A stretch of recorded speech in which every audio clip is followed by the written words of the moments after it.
Нема ниту пари, ниту подготвени институции за новиот закон за македонски јазик.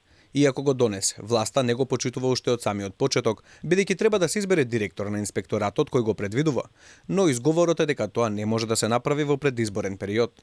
Експертската јавност има сомнение за тоа зошто донесувањето на законот се одложуваше за цели 6 години, за да се донесе непосредно пред избори, иако тие не беа неочекувани, бидејќи се редовни избори. Дел од одредбите во новиот закон беа содржани и во оној од 1998-та, но тој не беше доследно спроведуван.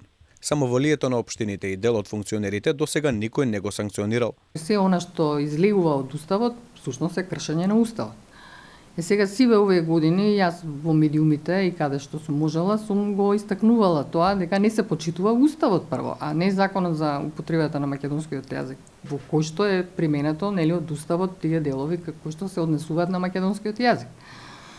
До сега не сум чула дека отишол инспектор некаде, дека казнил некоја единица на локалната самоуправа за тоа што прво на албански јазик напишан надписот, а потоа на македонски, а треба обратно, испоред уставот.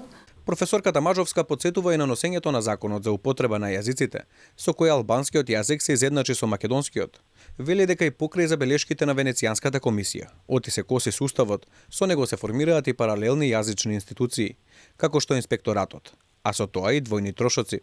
Уште кога овој закон за употреба на јазиците се носеше, јас имав забелешка во смисла на тој инспекторат што се формира, да не биде само за албанскиот јазик, туку да биде за примена на сите јазици, затоа што ние не сме богата држава и мислам дека тоа ќе биде многу попрактично, нели, да биде еден инспекторат за примена на сите јазици што се зборуваат во Република Македонија. Груевска-Мажовска ги потенцира и нелогичностите. Затоа, зошто спроведувањето на законот за албански јазик е во надлежност на Министерството за правда, додека пак законот за македонски јазик во надлежност на Министерството за култура. Инаку со новото законско решение се предвидува инспекторат со околу 20 на инспектори кои ќе даваат препораки, ќе изрекуваат опомени или ќе казнуваат за прекршување на законот со казни од 1500 до 3000 евра. Со него македонскиот јазик станува задолжителен за настани кои се организираат од државниот буџет. Во сите институции се предвидува да се вработат лектори, како и други одредби, за негова употреба во законодавната, извршната, судската власт, локалните самоуправи, како и меѓународните односи.